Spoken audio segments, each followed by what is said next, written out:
Kazungu. Yego. Umunsi wangendeye jana nakugendeye ntubaza ngo umunsi gusa. Hama sheri. Uyu yitwa Kazungu turakorana. Kazungu. Umugenzi kabisa. Kazungu. Yego. Ama Tari gutwenya. Ndio kuna mgenzi wao. Kazungu umudamu wanje kuvuga urazi buri kimwe cyose uwambere ivyo yankore bibaza ntacyo utazi bakaho bishika novuga yuko n'ubundi nari narazimiye kuko uyu mukobwa nigira kubera twahoze ko dukundana kera ku gaturi so kuvuga n'ubundi nari nasanze burya narazimiye kuvuga mu majambo make nari narayoginzira nari nakurikiye inzira itari kuko gushika ubu ndaryohewe ndishimye ndumva ko nezererewe urukundo nukuri goreti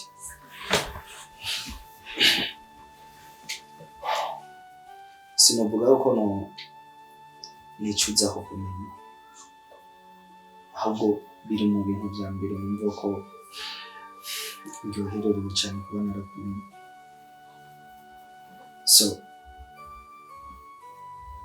ndazi yuko maze kumva ko narongoye narababaye cyane kandi bivanye n'amasezerano naraguhaye ko tuzotegereza kubana ariko inzira z'Imana zirenga ibihumbi uko byagenze kose turuhisa tubana so nikuvuga we n'umugenzi niyaza nahari asaba amazi yo kunywa nzoreke kuyanywa umugenzi kabisa cyane turakorana tuyaga byinshi tuvugana byinshi muri byinshi by'ibanga nta kintu na kimwe ndibaze batazi so Kazungu ndibaza namaze kukurira ubona niwe rukundo rwanjye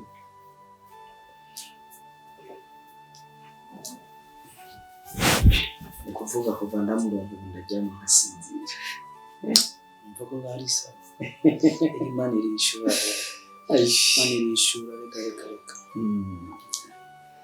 mbimbarira kwanza hariya mbe byabindi gute byabintu bikuriruka byaragenze neza ibintu nkunda cyasatiye ariko gusa ndiyumvira ko mu minsi ibiri iri imbere inyishu nziza nzobona amaze kubibona ndafite icyizere ahubwo sheri ikindi kintu tuzogenda kumutemberera uraba umudamu w'abagenzi aguma mbarira ko inamuterera ngo niko vuga aguma mbarira ati ngo yumvira ngo keneye kurima basi nzotume ndamuga n'umudamu wawe bibera abagenzi inzira abagenzi urana naguciriye mu gatoya madame wanje amaze ngo kwa urazi kunatera inkuru kare urana ko kenshi twa turi ku kazi n'uyu igizirungu wo kwirigwiwe nawe agizirunga kazanga gusa mbwa wewe arafise moto yiwe aba muhira aramutera inkuru cyane wowe shira kiramvu gusa nawe muhuye kwere niko dukuru twawe vraiment aje kwere ndi mu nyishimana kwere ntacho yanyimye sinidoga vraiment kandi nawe arafise mutonya wiwe twavuganye ko utegereza kumanukana me nyina wiwe acara byanka kubera ko bivanye n'ukuntu abona abantu mu bihe by'indimo nanjye ndagerageza kubyumva ndumva ko umuntu byavuze n'ibyo muvyeyi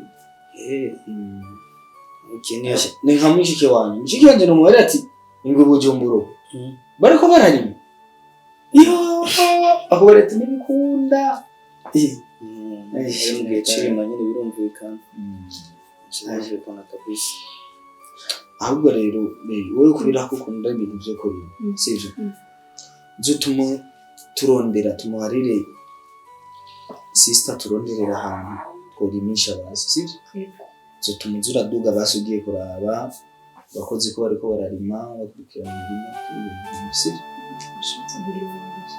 Nanjye sinzi nibagira akantu k'iwacu.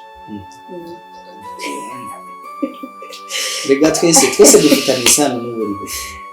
Naho tutarimo ariko turasoma ibyo abarimye barimo kandi tukanabirya. Urumva twese dufitanye isano n'uburiri rero nicyo wibona ko ari n'uburiri.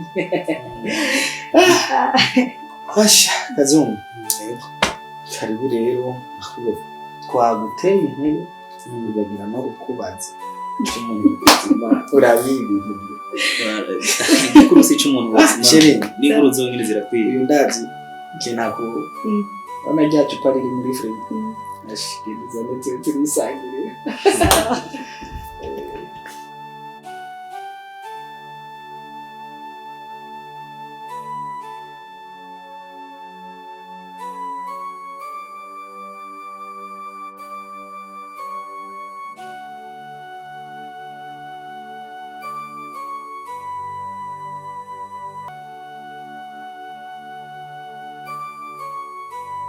Sinshaka gusohoka. Mama, kare navuganye n'abantu Bate. Batese.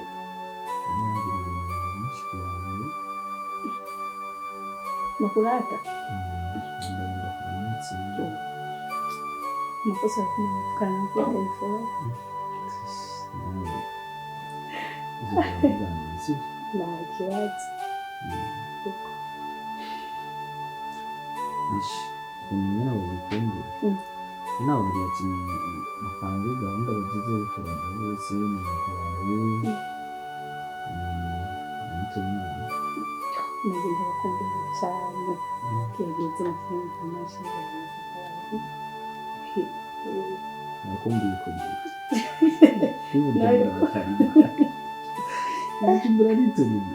Ubu ni ubuzima bwawe. Twanye ubuzima bwo kwicara urishikara wa televiziyo. Cyanje nagiye ukazi nirungurika kwicuta ntabwo televiziyo yawe nirunkunze kwicuta ntawe. Nibashenza kudatsigira kuri. Kudatsigira kuri. Mubura cyakine kuri mu gihugu. Mwibagira karanga kwawe. Ngaho bijumbura munaricara koga ukambara urishe kuryama ukaza televiziyo ukabona birenze gusohoka nyine ibijumbura nyine tubayeho ubuzima bwiza ntama sheri nibaze ko umunsi utateze numva nta kintu kurya ndumva sibyo tuzakugenda kujya mu hoteli Ndongo tulisenga, ndongo kana tunatsi wote. Ndio kwa ndazi ndio yuko. Mbona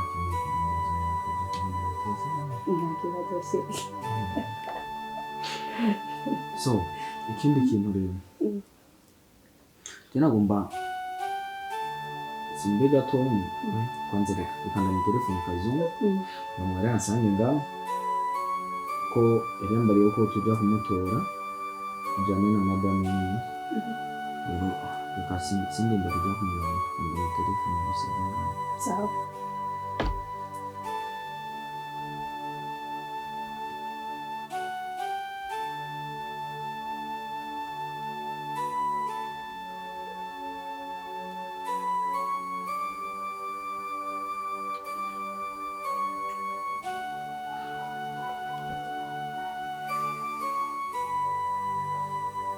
Hello? Ndi mugira ngo mba nitegure mwatangiye kwitegura.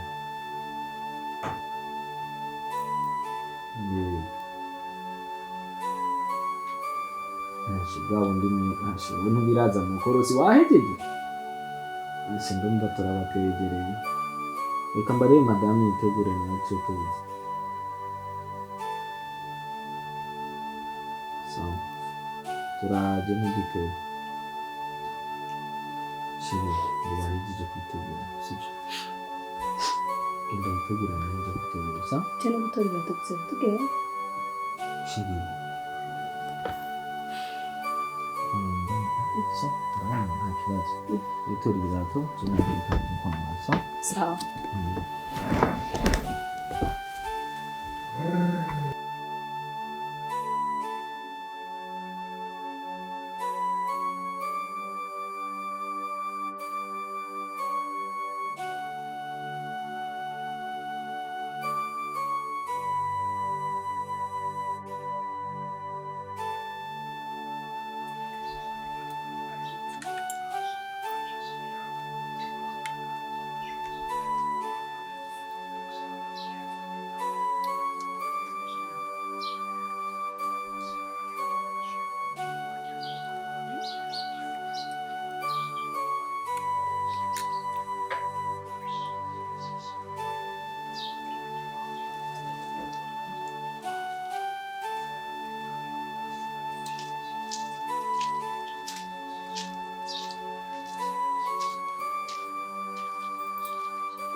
Merci.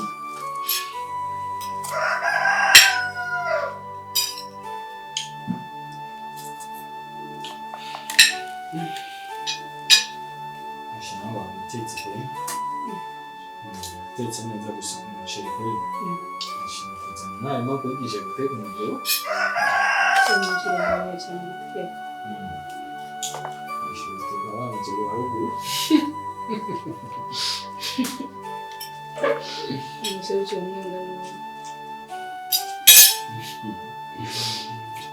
Basi nagerageje basi. Shirika nyama kwa Nyama fresh. Sauce nyama fresh. merci. Hapo ni sawa.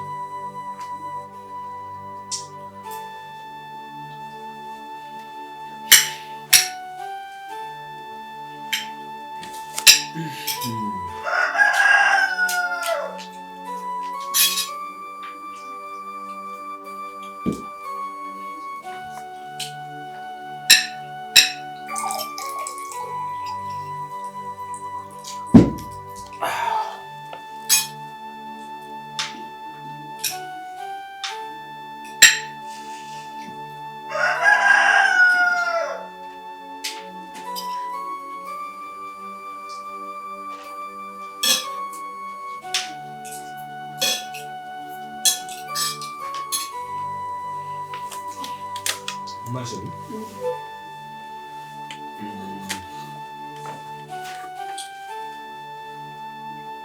Nani? Nagira kufungura. Sisi tunataka hivi. Tukubwira telefone. Kwamba nyinyi ndio kazi. Basi tuganine ndio basi. Ndio kusema. Nenda kugura telefone. Sisi tunaganira basi na mzungu.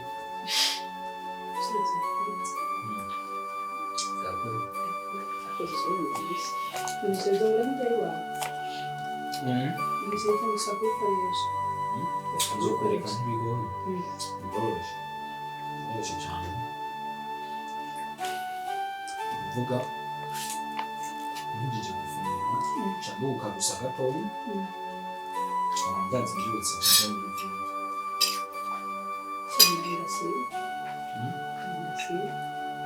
ibisanzwe cyane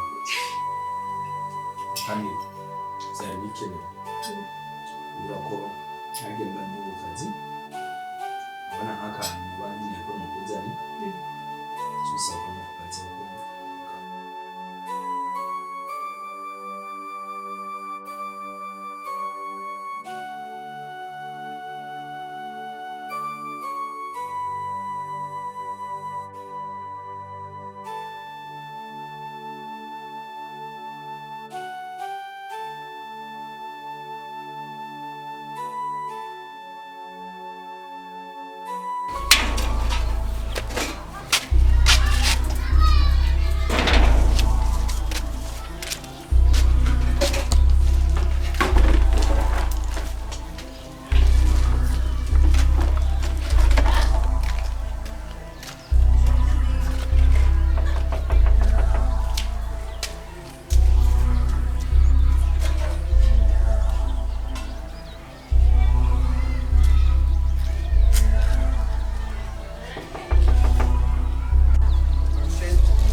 by'ibishirije nawe byaragetse sawa bibaze yuko wombarira ikintu kikugenza hano ngo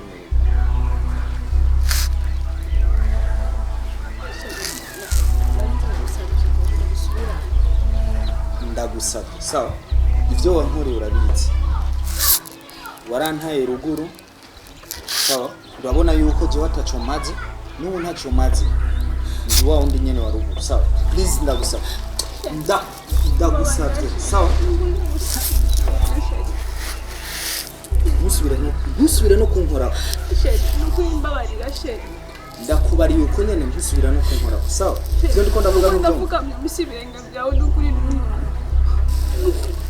ndakubariye ntusubire kunkora ibyo ndiko ndavuga nturi kora byo ndakubariye ntusubire kunkora mbabarira sheri binaguze byose sheri ibyo ndiko ndavuga uri kuranyumva neza nibaze ko ufise amatwi sawa sindi ko mbarire kitumva unyumvirize neza sawa inzira yakuzanye urayizi sohoka sheri mubarira sheri ndakubariye sohoka umvire mu rupangu ibyo ndiko ndavuga n'ibyo umuryango wakuzanye utawinjire kurayibona sohoka umvire mubarira sheri ibyo ndiko ndavuga nturi kuranyumva please sohoka umvire mu rugo sheri namfisenje sheri mbabarira ibyo ndiko ndavuga uri kurabyumva sawa sheri ngize ibyo ngukoresheje I'm sorry